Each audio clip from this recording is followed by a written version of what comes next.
Saudara, kita tinggal di negeri yang amat kaya.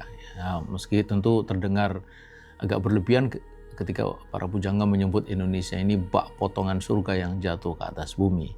Tapi faktanya memang begitu. Di sini semua ada. Kita punya minyak dan gas serta aneka barang tambang. Kita juga punya hutan. Tak banyak negara yang punya barang tambang, minyak dan gas, dan sekaligus punya hutan. Tanah kita subur, segala tanaman tumbuh di sini. Beras, jagung, kakao, vanili, cengkeh, dan lainnya. Emas, perak, timah, nikel, batu bara, dan lainnya barang-barang tambang itu dikeduk tak henti setiap hari. Tapi anehnya, mengapa rakyat justru terus menjerit miskin? Harga BBM naik, nilai rupiah terpuruk. Di media sosial kita melihat kemarahan yang nyata.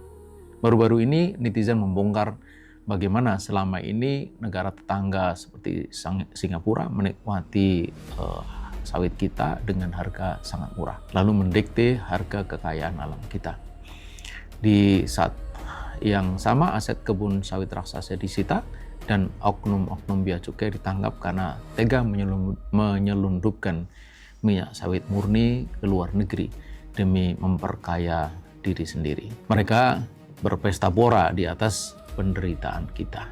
Nah, saudara, inilah wajah asli kapitalisme lokal maupun global. Sebuah sistem serakah yang didesain agar agar negara seperti Indonesia ini tetap miskin dan hanya menjadi pelayan bahan mentah yang murah. Ketika pemerintah menerapkan ekspor satu pintu agar devisa masuk ke kantong negara, para cukong dan investor asing meradang. Mereka kemudian menarik modalnya dan menjatuhkan rupiah kita, lalu memaksa kita membayar BBM lebih mahal di pompa bensin. Ini ibarat kita sedang dihukum oleh pasar global hanya karena kita ingin mandiri. Saudara, ketamakan sistem ini adalah sebuah kezaliman yang amat sangat nyata. Rasulullah SAW dengan tegas mengingatkan bahwa seluruh sumber daya alam yang menguasai hajat hidup orang banyak, seperti air, api atau energi, padang rumput atau hutan, demikian juga barang-barang tambang yang melimpah adalah milik umat, milik Anda, pemirsa, dan juga milik kita bersama. Karenanya haram hukumnya dikuasai oleh segelintir pemilik modal, segelintir oligarki, apalagi kemudian dilarikan ke suaka pajak asing di luar negeri.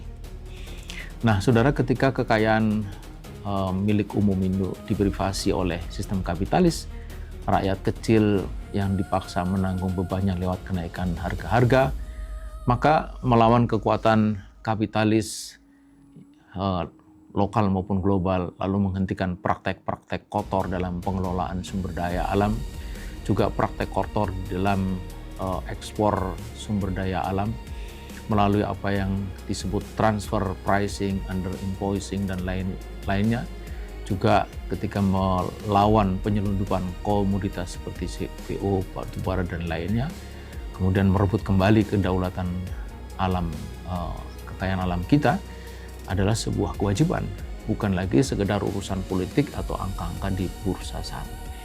Ini adalah sebuah bentuk perjuangan bagi terwujudnya keadilan serta tata kelola sumber daya alam yang benar demi mengembalikan hak umat yang selama ini dikendalikan dan dirampas oleh ketamakan kapitalis lokal maupun global. Nah, saudara, ini pula yang dimaui melalui apa yang sering kita serukan, penerapan syariah secara kafah. Dengan pengelolaan sumber daya alam yang benar sesuai dengan ketentuan syariah bahwa itu semua adalah milik umum, milik rakyat, maka kekayaan alam negeri ini bisa dipastikan akan memberi berkah bagi semua. Tidak seperti selama ini yang hanya memberikan kenikmatan bagi segelintir orang saja. Demikian.